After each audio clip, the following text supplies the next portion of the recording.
Hello everyone. तो कैसे हो? तो अभी कुछ दिन पहले मैंने एक वीडियो डाला था, उसमें मैंने बताया था कि पीवाईक्यूज़ के इम्पोर्टेंस के बारे में, जिसमें मैंने बात करी थी कि पीवाईक्यूज़ क्यों इम्पोर्टेंट है प्रीलिम्स के लिए।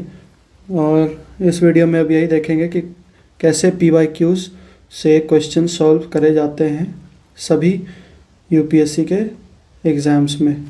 जितने भी हर साल जो क्वेश्चंस आते हैं उसमें से कुछ ना कुछ पीवाईक्यू से क्या लिंकेज होता है, मैं वो डील करूँगा इस वीडियो में। ज़्यादा लंबी नहीं होगी ये वीडियो, इसमें कुछ क्वेश्चन से ही। तो इस वीडियो का मेन पर्पस होगा बस दिखाना कि कैसे लिंक्ड होता है क्वेश्चंस पीवाईक्यू से। ओके, क्योंकि अब ज़्यादा दिन बचे नहीं हैं, हार्डली 4 मंथ का वो टाइम है अब। उसके बाद प्रीलिम्स के गेम में अब आपको पूरी तरह से कूद जाना है।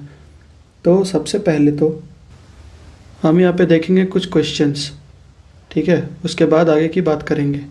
तो चलिए देखते हैं। तो ये देखो, ये है 2021 का क्वेश्चन था ये। ये क्वेश्चन जो था वो टफ़र साइड पे था, बहुत से लोगों से ये क्वेश्चन बन नहीं रहे थे। तो इस क्वेश्चन में 3 स्टेटमेंट दिए हुए थे, ठीक है, और हमें करेक्ट स्टेटमेंट को इसमें से निकालना था। तो पहला स्टेटमेंट देखो क्या कहता है कि जो निजामत है आरकोट के वो हैदराबाद स्टेट से निकल के आया हुआ है।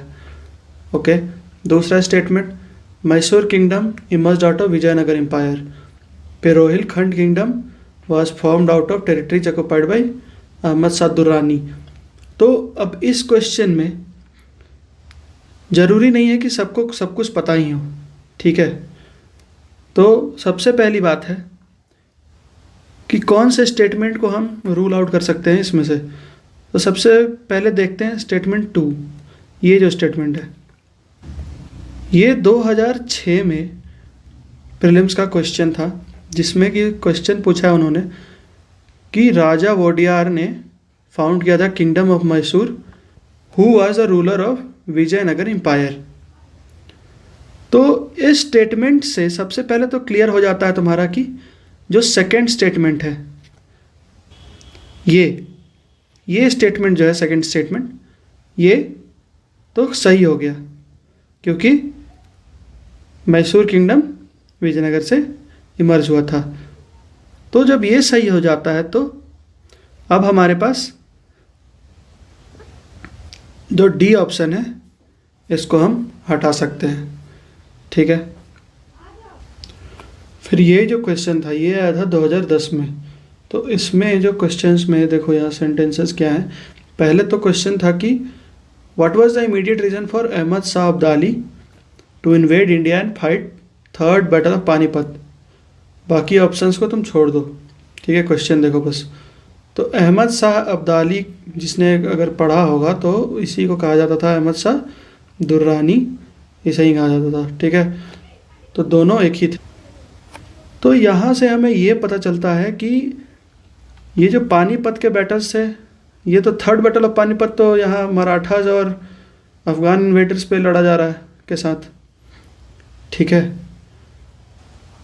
तो उससे ये सेंटेंस भी जो है ये भी ख़त्म हो जाता है, क्योंकि यहाँ पे रोहिलखंड किंगडम की बात तो है थी नहीं, तो ये कट गया। अब जब 3 भी ख़त्म हो गया तो हमारे पास बच गया कितने, ए या बी। अब इन दोनों में से तुम्हें कोई एक मानना है, 50-50 चांस लेना पड़ेगा। क्योंकि ये टफेस्ट साइड पे था क्वेश्चन तो ये इसमें करना पड़ा था, लेकिन पीवाईक्यू से हम इस पे 50-50 पे आ जाते हैं। अब ऑब्वियस सी बात है कि भाई 50-50 पे आने के बाद तुम्हें रिस्क लेना ही पड़ेगा। और अगर फिर भी अगर तुमने थोड़ा सा पढ़ा हो डीप में जाके, तो जो निजामत आरकोट वाला रीजन है इसमें हम पढ़ते हैं कि ये जो कार्नेटिक रीजन वाले में कि आरकोट वहाँ के था, ठीक है, आरकोट रीजन। तो इसमें भी तुम्हारा ये हैदराबाद वाला ये रूल आउट हो जाता है और इसका सही आंसर हो जाएगा बी। ओके, ये थोड़ा टफ था क्वेश्चन, ठीक है। अगला क्वेश्चन देख। अब ये वाला क्वेश्चन देखो, who among the following was associated as secretary with Hindu female school which later came to be known as Bethune Female School, right? तो ये जो क्वेश्चन है फीमेल स्कूल पे, तो इसका आंसर है ईश्वर चंद विद्यासागर। ईश्वर चंद विद्यासागर में प्रीवियस ईयर क्वेश्चंस को देखोगे तो कई बार यूपीएससी ने क्वेश्चन पूछ रखे हैं, एकदम सेम इसी चीज़ को घुमा फिरा के बहुत सारे बार क्वेश्चंस आ चुके हैं। जैसे कि यहाँ देखो, ये 2005 का क्वेश्चन है, Ishwar Chand Vidyasagar founded Bethune school at Kolkata. ठीक, तो ये देख लो, ये स्टेटमेंट को उठाकर उन्होंने क्वेश्चन बना दिया। अब यूपीएससी क्या करती है ना, यूपीएससी का ट्रेंड रहा है हमेशा, वो जब भी एक ईयर कोई क्वेश्चन देंगे तो अगले साल बहुत ज़्यादा प्रोबेबिलिटी होता है कि उन्होंने जो स्टेटमेंट्स दे रखे होते हैं उसे उठाकर वो क्वेश्चन बना देते हैं अगले साल या उसके अगले साल जब भी वो यूज़ करेंगे। इसीलिए सबसे ज़्यादा ज़रूरी ये होता है कि तुम अगर इस क्वेश्चंस को पढ़ोगे, तुमने आंसर देख लिया कि ठीक है ईश्वर चंद विद्यासागर है, अब जो ये 3 और नाम दिए गए ना, इनके बारे में भी तुम्हें जानना ज़रूरी है यहाँ पे कि आखिर इन्होंने क्या किया है। तो ये हो जाएगा तुम्हारा डीपली एनालिसिस और इससे तुम्हारा बहुत सारा डाउट क्लियर हो जाएगा। फिर इस पे रिलेटेड कोई क्वेश्चन आता है तो आराम से कर सकते हो। ठीक है, एक और क्वेश्चन देखते हैं। ये 2020 का क्वेश्चन है, ठीक है। तो इसमें क्वेश्चन में देखो क्या था कि वेल्सली ने इस्टेब्लिश किया है फोर्ट विलियम कॉलेज को कलकत्ता में, क्यों इस्टेब्लिश किया था। ठीक है, अब ये तो सारे ऑप्शंस थे, तो चलो मान लो मैंने नहीं पढ़ा है कहीं भी, लेकिन एक्चुअली ये स्पेक्ट्रम में तो दिया ही हुआ है, बट लोग कहते हैं कि चलो ठीक है मैंने नहीं पढ़ा कि क्यों किया था, क्या किया था। अब 2018 में एक क्वेश्चन आया है जिसमें एजुकेशनल इंस्टीट्यूट्स के बारे में बात करी है इन्होंने। अब ये देख रहे हो ऑप्शन, ये थर्ड जो स्टेटमेंट है वो क्या कह रहा है, फोर्ट विलियम कॉलेज की बात कर रहा है और इन्होंने लिखा आर्थर वेल्सली। बट इस क्वेश्चन में ये था कि ये लॉर्ड वेल्सली थे, आर्थर नहीं थे, और ऐसे कुछ हंगामा किया था बच्चों ने। बट एनीवे, तो स्टेटमेंट से उठाकर क्वेश्चन यूपीएससी बना दे रहा है, ये देख रहे हो। इसीलिए ज़रूरी है कि इसके बारे में भी जानना ज़रूरी है, इसके बारे में भी जानना ज़रूरी है। और ये स्टेटमेंट जो कह रहे हैं आंसर के अलावा जो स्टेटमेंट्स हैं उससे उठाकर यूपीएससी हमेशा क्वेश्चन बनाती है, इसलिए इसके बारे में तुम्हें पढ़ना बहुत ज़्यादा ज़रूरी है। अब ठीक उसी तरह मैं एक और क्वेश्चन दिखाता हूँ, ये इन्वायरमेंट का क्वेश्चन है। इसमें ये देखो, which of the following has been constituted under environment protection act. ये 2022 में क्वेश्चन आया था, इसी साल का, ये पिछले साल का। तो इसमें है कि कौन से में, इसका आंसर हो जाएगा सेंट्रल ग्राउंड वाटर अथॉरिटी। अब ये क्वेश्चन भी पीवाईक्यू में आ चुका है, ठीक है। प्रीवियस ईयर का कब आया ये, अभी दिखाता हूँ। ये है 2020 का क्वेश्चन। इसमें देखो क्या लिखा है इन्होंने, स्टेटमेंट उठा के सीधा क्वेश्चन बना दिया है। Central ground water authority was formed under environment protection act. तो CDWA के बारे में ही बात करी है इन्होंने। अब इसी स्टेटमेंट को उठाया है, क्वेश्चन बना दिया है, हो गया। तो इसीलिए ज़रूरी है प्रीवियस ईयर्स क्वेश्चंस, ओके। फिर अब कमेंट में कुछ बाबू लोग आते हैं और कहेंगे कि ट्रेंड चेंज हो रहा है तो बुक चेंज होते हैं, पॉलिटी के लिए लक्ष्मीकांत से अब कुछ आता ही नहीं है, उनके लिए भी कुछ है मेरे पास। तो देखो ये है क्वेश्चन पॉलिटी का, ये भी 2021 में आ चुका है, ठीक है। अब इस क्वेश्चन में भाई तुम कहते हो कि ट्रेंड चेंज हो रहा है, अरे ट्रेंड चेंज हो रहा है तो क्या हो गया भाई, बुक फेंक दोगे क्या।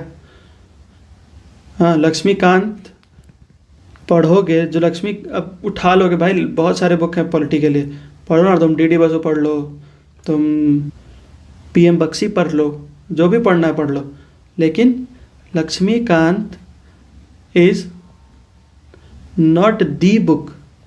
बट ये जो बुक है ये PT के लिए तो तुम्हारे लिए ज़रूरी है। ये तुम लक्ष्मीकांत पढ़ के बहुत सारे क्वेश्चन तो कर ही सकते हो आराम से। आजकल का ट्रेंड यही है भाई, सुन लो, कि क्वेश्चंस आते हैं उसमें स्टेटमेंट वाइज, जो क्वेश्चन स्टेटमेंट वाले होते हैं 2 स्टेटमेंट तुम्हारे स्टैटिक कहीं होते हैं, तो तुम चाहे कोई भी बुक कर पढ़ लो, लक्ष्मीकांत, डी बसु, PM बख्शी, कुछ भी पढ़ लो भाई, फलाना ढिमका, जो पढ़ना है पढ़ लो।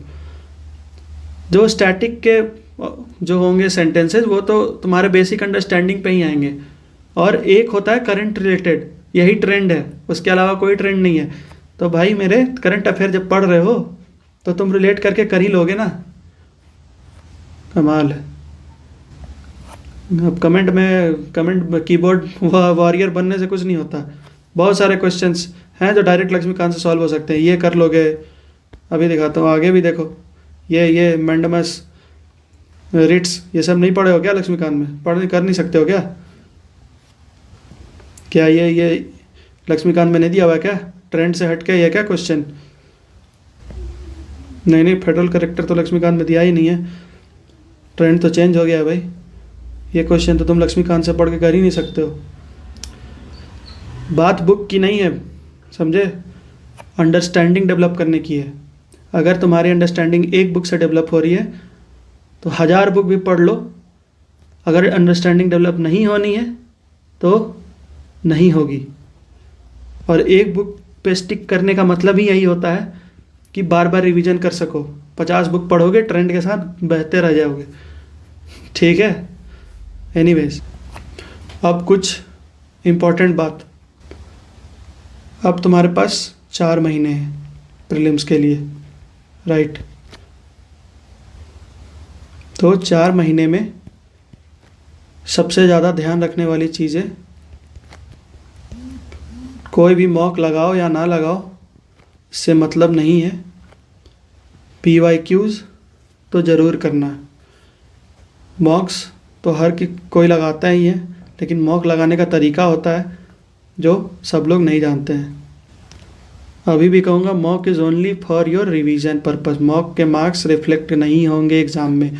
मॉक्स बस तुम्हारे को क्या याद है उसका टेस्ट करने के लिए, बस। मॉक्स के क्वेश्चन एग्ज़ाम में नहीं आते हैं। 1-2 क्वेश्चन आ भी गया तो कोई ROI बहुत बढ़िया नहीं है मॉक का। Mock is only for your revision. Mock लगाओ, बट पहले बेसिक अंडरस्टैंडिंग हो जानी चाहिए। रिवीजन सबसे ज़्यादा ज़रूरी है, PYQ ज़रूरी है। उसके बाद अब तुम्हें सबसे ज़्यादा ज़रूरी है सब्जेक्ट्स को प्रायोरिटाइज करना। तो प्रायोरिटाइज करना कैसे है? पहले तो देखो, स्कोरेबल सब्जेक्ट्स जो हैं जिसमें लोग आसानी से स्कोर कर सकते हैं वो ये सब्जेक्ट्स हैं: polity, economy, modern history, geography, ठीक है? इसमें स्कोर तुम ले आओगे क्योंकि इसमें सभी लोग अच्छा कर जाते हैं। अगर 60 क्वेश्चंस आते हैं तो उसमें से 45 से 50 क्वेश्चन तो तुम सही कर लोगे। लेकिन जो हार्ड क्वेश्चंस आते हैं, जो टफ़ क्वेश्चंस आते हैं, वो यहाँ से आते हैं। अब यहाँ पे लोग सबसे ज़्यादा फंसते हैं, आर्ट एंड कल्चर में, इन्वायरमेंट में, साइंस एंड टेक में। तो प्रायोरिटी तुम्हारी ऐसी होनी चाहिए अब कि पॉलिटी, इकॉनमी और मॉडर्न हिस्ट्री, ये सारे इनके क्वेश्चंस अगर मॉक में लगाओ तो गलत नहीं होने चाहिए, ठीक है? बेसिक हो या एडवांस्ड। मॉडर्न हिस्ट्री के लिए पहले ही बता रखा है, स्पेक्ट्रम के अलावा कुछ पढ़ने की ज़रूरत नहीं है। इकॉनमी थोड़ा लेंदी होता है और बहुत जल्दी लोगों को समझ नहीं आता है, पर इट इज़ ईजी, ओके? तो अभी इसको करना चालू करो, आराम से करंट ओरिएंटेड पढ़ाई करो, क्वेश्चंस वैसे ही आते हैं। और बेसिक्स के लिए तुम्हें बताए ही हैं, अगर ज़रूरी है तो मृणाल सर के वीडियोस देख लो, जो स्टार्टिंग के 1 से 50 तक जो हैं वो पुराने वाले यूट्यूब चैनल पे वो देख सकते हो। और पॉलिटी के लिए भाई लक्ष्मीकांत कर लो, मोर देन एनफ है। और करंट से मिला के पढ़ सकते हो मैगजीन्स को लेके, ठीक है? अब रही बात इन सब्जेक्ट्स की जो कि टफेस्ट जो होते हैं, तो सबसे पहले आर्ट एंड कल्चर की बात करते हैं। तो आर्ट एंड कल्चर के लिए नितिन सिंघानिया अगर पढ़ रहे हो, ठीक है। अगर तुमने पहले पढ़ रखी है तो वेल गुड, ओके। नहीं पढ़ रखी है तो NCERT के जो फाइन आर्ट्स वाले आते हैं वो पढ़ लो। उसके अलावा अगर क्वेश्चंस आएंगे बन सकते हैं तो सबसे बनेंगे, वरना किसी से भी नहीं बनेंगे, सीधी बात। Science and take current affair पे रिलाई करो, क्योंकि बेसिक साइंसेस क्वेश्चन बहुत कम ही आते हैं, करंट अफेयर्स के ज़्यादा आते हैं, तो ये मैगजीन्स पे रिलाई कर सकते हो। इन्वायरमेंट अगर अभी तक कुछ भी नहीं पढ़ा है तो मंथली अगर कर रहे हो मैगजीन्स तो हो जाएगा उससे, और नहीं तो बस PT 365 अगर आता है जो, तो उसे कर लो, बस काफ़ी है। क्योंकि अगर तुमने अभी तक नहीं पढ़ा है, वरना अगर तुम्हारा नोट्स है शंकर IAS अगर तुमने पढ़ रखा है, नोट्स है तुम्हारा, तो नोट्स पढ़ो, और PT 365 तो पढ़ना ही पढ़ना है मंथली अगर नहीं पढ़ रहे हो तो, ठीक है। वैसे जियोग्राफी है तो जियोग्राफी के लिए भी NCERT ही है, और अगर NCERT तुम्हें बोरिंग लगती है तो तुम PMF IAS के जो नोट्स आते हैं वो पढ़ सकते हो, ओके। बट ज्योग्राफी के लिए NCERT क्लास 11th का जो है मोर देन अनफ है। बाकी लोग रोते रहे कि NCERT ये NCERT वो। तो चलो आखिरी बात टेस्ट्स के बारे में कर लेते हैं, मॉक टेस्ट्स, ओके। तो सेक्शनल टेस्ट एक तो कम से कम सभी सब्जेक्ट के देना ज़रूरी है, ठीक है। ये दो, इससे तुम्हें पता चलेगा तुम कितने पानी में हो, ठीक है। 4 से 5 FLTs मिनिमम ये तो लगा के ही जाना, वरना एग्ज़ाम में हो जाएगा हवा दिमाग। CSAT को इग्नोर किए तो भाई गड्ढे में कूदने जैसा है, सीधी बात। और सबसे बड़ी बात है स्कोर जो है तुम्हारे मॉक, स्कोर्स मैटर नहीं करते, स्कोर्स को लेके रोने का नहीं है। स्कोर्स देखो, एनालिसिस करो कि कहाँ गलतियाँ हो रही हैं, और सिली मिस्टेक्स अवॉइड करने के लिए ही मॉक टेस्ट दिए जाते हैं, प्रैक्टिस हो सके ज़्यादा से ज़्यादा, ओके। और लास्ट में एग्ज़ाम के टाइम में कम से कम एक दिन में 2 टेस्ट्स दो, जैसे एग्ज़ाम के दिन होता है ना FLTs और CSAT, ये मिला के लास्ट के टाइम में दो, ताकि तुम्हारे एग्ज़ाम मोड में तुम आ सको। अभी के लिए बस इतना ही, अब आगे टाइम मिलेगा तो फिर और ज़्यादा वीडियो बना लेके आएंगे इसके रिलेटेड, और करंट अफेयर वाली सीरीज़ जो कंटिन्यू रहेगी। अभी थोड़ा सा डिले हो गया because of some other works, ठीक है, वो हम जल्दी जल्दी कंटिन्यू करते हैं। और ठीक है, चलो, good luck, all the best.